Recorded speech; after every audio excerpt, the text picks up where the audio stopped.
Europea, y el tema que vamos a poner sobre la mesa se refiere a algo de lo que hemos hablado muchas veces, esas operaciones de ingeniería y a veces reingeniería social que llevan a cabo pues algunos lobbies muy influyentes en el ámbito de los medios, de la cultura y de la política y en el entorno de las instituciones europeas, intentando una redefinición, yo creo, cultural, de civilización y también del derecho y de las políticas. La próxima semana el Consejo de Europa va a conocer y va a votar un informe, denominado informe McCafferty, que pretende, nada menos, y yo creo que es una cosa verdaderamente seria, una reducción drástica del derecho a la objeción de conciencia, especialmente del personal sanitario en el tema del aborto. ¿Con qué finalidad? Con la finalidad de establecer de manera práctica, contante y sonante, la famosa historia que aquí conocemos bien de que el aborto sea un derecho.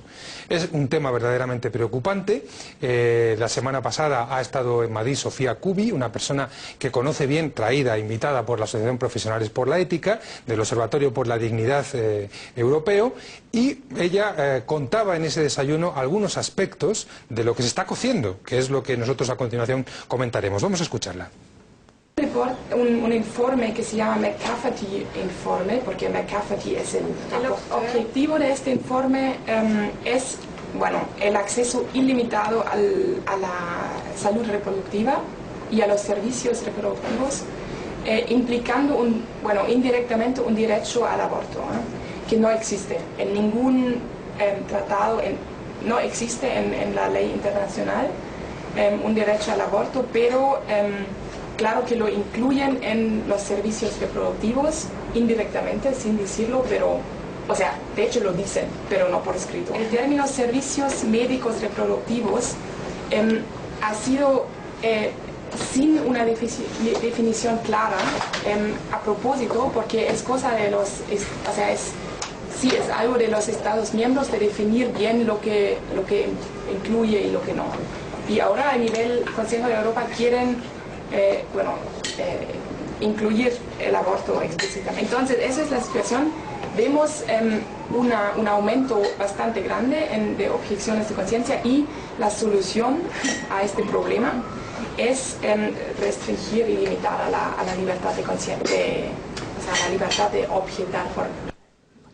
Bien, pues es un asunto del que quizás se habla demasiado poco, no está muy vivo, no está a flor de debate en la sociedad española, pero que a nosotros nos interesa mucho. Teresa García Noblejas tiene una implicación muy directa en que haya venido Sofía Cubi en el conocimiento de este informe, pues resúmenoslo. Pues se resume en una frase. Este es un informe, efectivamente, que hace una diputada de la Asamblea Parlamentaria del Consejo de Europa, que no es la Unión Europea, es otra institución, no, es otra institución anterior y paradójicamente dedicada a la defensa de los derechos y las libertades en Europa, y una frase de ese informe que se va a votar, como decías, en esa Asamblea Parlamentaria el Día de la Virgen del Rosario, así que lo encomendamos para que salga la cosa bien, dice expresamente: la conciencia caprichosa de los médicos no puede limitar los derechos reproductivos de las mujeres. Es decir, el cambio que ya hemos conocido aquí, en el sentido de que la objeción de conciencia es un tema privado de unas convicciones de unos señores que lo que están haciendo es restringir un derecho, entrecomillado, como es el aborto, que en el informe también se habla como salud sexual y reproductiva e incluso como asistencia sanitaria. Decir, bueno, pues lo que ya que conocemos aquí, pero ahora querer trasladarlo a la... no es legislación, será recomendación si sale adelante, pero bueno, las recomendaciones luego sirven de fundamentos para los preámbulos de las leyes y demás, ¿no? La verdad es que la frase que comentaba Teresa es absolutamente esquizofrénica, porque es también, ya vamos a la raíz de cambiar incluso de vocación al médico.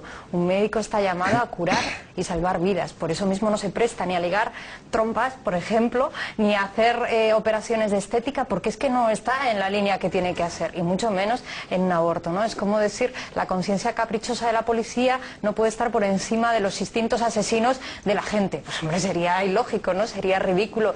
Y es que esta frase es ridícula. Es tremendamente cómica. De todas maneras, peligrosa. Es peligrosa, y es que estamos viendo en la práctica, más allá de informes más o menos peregrinos, es que en la práctica estamos viendo cómo en algunas comunidades autónomas, aquí en España ya de hecho, se ejerce una presión tremenda sobre los médicos que quieren hacer objeción de conciencia, se habla de unas supuestas listas a las que habría que apuntarse, y este discurso que tú acabas de sintetizar, en el fondo algunos ministros del gobierno español pues lo dicen sin ambajes. Lo dicen sin ambajes. Sí, o sea, que es un tema que no está en las nubes, sino que está ya a ras de tierra. Está afectando ya a los médicos y al personal sanitario en los hospitales. En Castilla-La Mancha acaba de haber pronunciamiento del Colegio de Médicos en ese sentido. Es que empieza una persecución, digámoslo claramente, ¿no?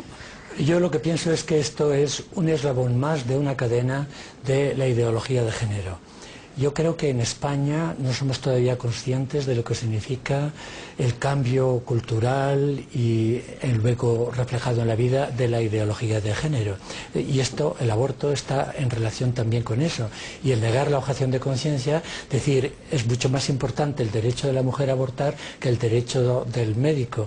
O incluso se está diciendo, ¿quién tiene el derecho a la vida? ¿La madre sobre la vida del hijo o el mismo hijo que no le va a dejar nacer?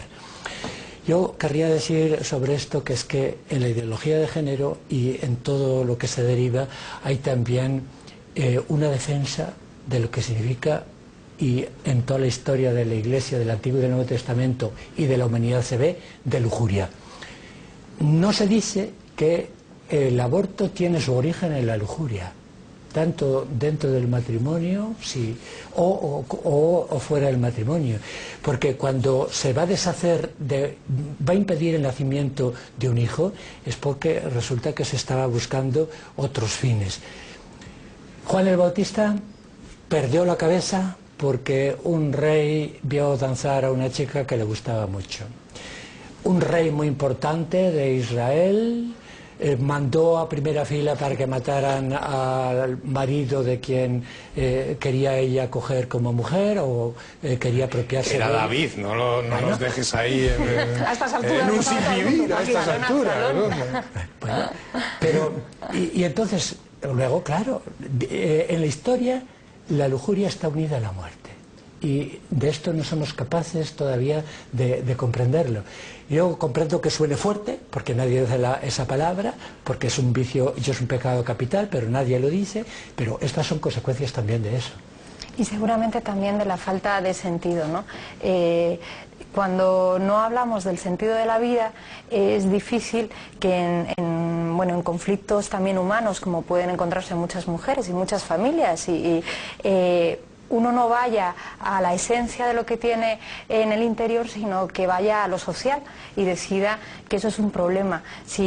Yo creo que tenemos que recuperar, y eso lo decías tú al principio del programa, ¿no? Las grandes preguntas que ya las intenta recuperar en todos los discursos y en todos los mensajes el Papa. Recuperando las grandes preguntas recuperaremos la grandeza de la vida. De todas maneras, en una sociedad muy fracturada, donde las evidencias y las certezas compartidas cada vez son menos, donde todo lo que era fundamento, en cierto modo, está disgregado, yo creo que la objeción de conciencia es como una última garantía, es una última garantía de protección de la conciencia. La objeción de conciencia, si hubiese sido respetada, hubiera permitido a Tomás Moro conservar la cabeza, manteniendo su posición conforme a su propia conciencia.